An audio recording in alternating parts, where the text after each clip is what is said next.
All right, let's look at the CFP bracket as it stands right now. Again, Miami is slotted in there, but they have a difficult path because right now they're looked at as the highest ranked ACC team, but they probably won't make the ACC championship game, so they would need an at-large, and that does not look likely. Tulane right now is the projected highest ranked, I should say, group of 5 champion. Tulane out of the American. Let's look at some of the big games this weekend. And there is a pretty big game involving a team that could end up getting that group of 5 bid, and it's James Madison. Even though they're unranked at this point, they're close, and they are at home against Washington State. But we have 2 other ranked on ranked games, including big time on the Big Ten. USC-Oregon on CBS. That's where we're going to start with Danny Kanell. And Danny, a lot of people are looking at this game as if it's an elimination game. But Oregon only has 1 loss. Is it fair to them? Is it possible that if they lose this game, they could be kept out as a 2-loss Big Ten team? Yes, that is a reality of the situation. I don't think it's a true elimination, but boy, you don't want to leave it up to you starting to stack your resume if you're Oregon against the other 10-2 teams. Teams like Alabama, Oklahoma, even Miami, because they really do lack the big win. So this is huge direction for them because they would beat USC. That's a top 15 team. And they'd still be a little bit questionable, but at least they would hold that win. If they lose this game and then all of a sudden you come under the microscope of the committee and they start diving in, they'll start looking for, okay, where is the signature win? And I know they referenced that the win against Penn State was a good win because Penn State was a different program at the time, which again, was one of many things I heard last night that make 0 sense whatsoever. But I think that's not a great win. Like, then you start really dissecting their schedule, and Oregon's schedule has some deficiencies. So I do think this is a must-win game for Oregon in order to keep their playoff hopes alive. Again, it's not a true elimination game, but boy, it would get really dicey for the Ducks. It's a big spread, Danny. Lee Jay said, walking out of the studio a little bit ago, I can't believe this spread is close to double digits. Do you think it should be closer?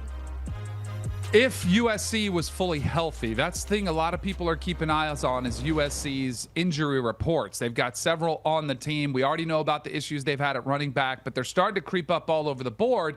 And this sport is a battle of attrition. Oregon's been dealing with it on their side. I mean, they haven't had DeCorian Moore. There's question where he has been, but they got back the offensive lineman they were missing, Harkey, against Iowa. They got back Kenny Sadiq, the tight end, kind of, do-it-all weapon for them offensively. He missed the Iowa game. They got him back. So they're getting healthier. USC is headed in the wrong direction. So I think that's a part of it. Eugene is also a very tough place to play in.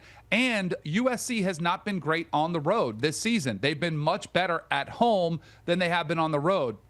So I go back and I think of their game against Illinois. They struggled there, struggled against Notre Dame. They're just better at home. Now they've got to go to one of the most hostile environments in the country against one of the better teams in the country, and they're banged up. I think that's why the point spread's as big as it is. 3:30 Eastern on CBS, our big-time game of the week. The big game in the SEC this week is a top 25 matchup.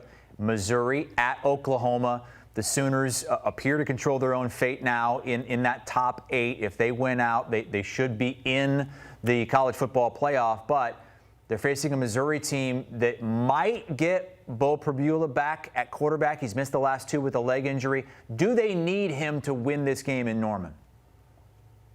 No, because I think it's better. Obviously, you want your guy that you kind of started the first portion of the season, but Bo Pribula against some of the better competition did not exactly light it up, including the last time you saw him out there with a couple interceptions against Vanderbilt. So he hasn't been great, but he gives you more stability than a freshman in Zoller. So, and he brings an element with his run game too that helps you, at least keep them from packing the box against Ahmad Hardy, who is the best running back in the SEC. Like, this will be a battle of strength on strength. Oklahoma's defense versus Missouri's run game. Ahmad Hardy just went for 300 yards against Mississippi State. Now, they're not very good. But I will point out that Oklahoma, against some of the better rushing attacks they have faced, they did give up over 100 yards to Michigan. They gave up over 100 yards to Texas. They have not exactly been as good against some of those teams that have the big running game. So I think this will be a test where how patient is Eli Drinkwitz with the, Ahmad Hardy. Just keep pounding him. And the Michigan game, the stats are a little bit deceiving because they popped. Justice Haynes had one big 75-yard touchdown run that kind of skewed those numbers. But sometimes that's all it takes if you're committed to it. They had 32 rushes in that game. Michigan did against Oklahoma. Sometimes you start looking up the scoreboard. You're trying to trail. You might get a little bit desperate.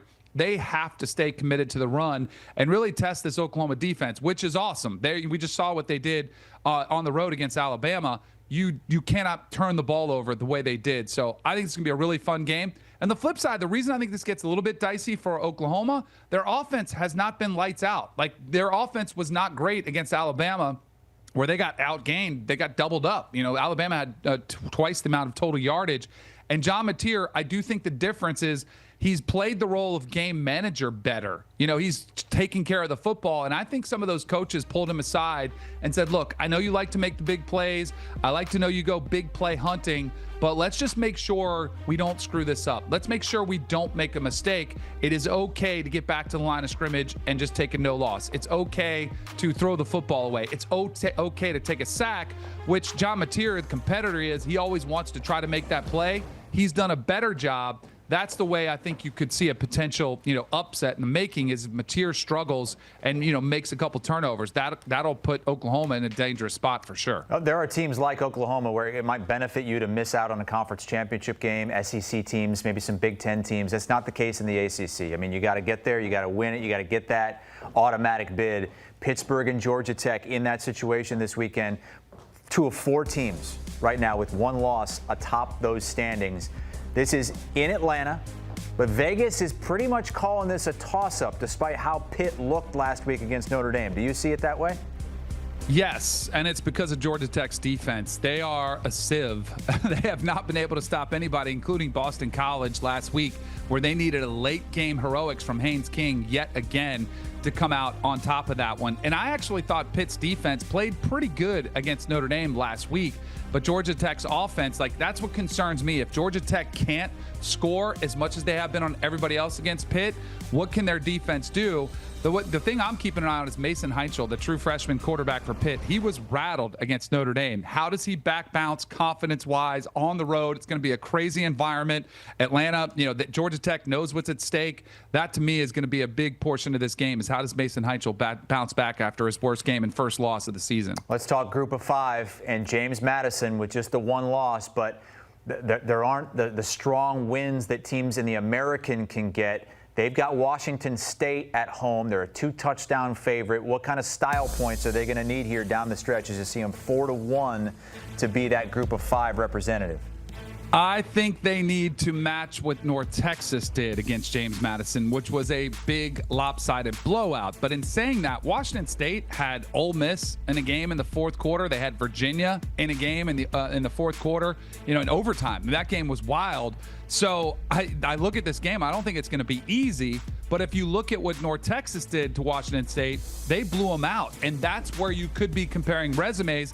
If you're a conference champion in James Madison, North Texas is a 1-loss team in the American. They're going to compare common opponents. So I think this game is big for James Madison. I don't think they have to match it totally, but I do think it has to be a comfortable win. All right, Danny Kanell looking at some of the biggest games of the weekend in college football with only a couple weeks to go in the regular season before championship weekend. Cover 3 podcast. Tune in late Saturday nights when everything is all said and done as they recap the day in football.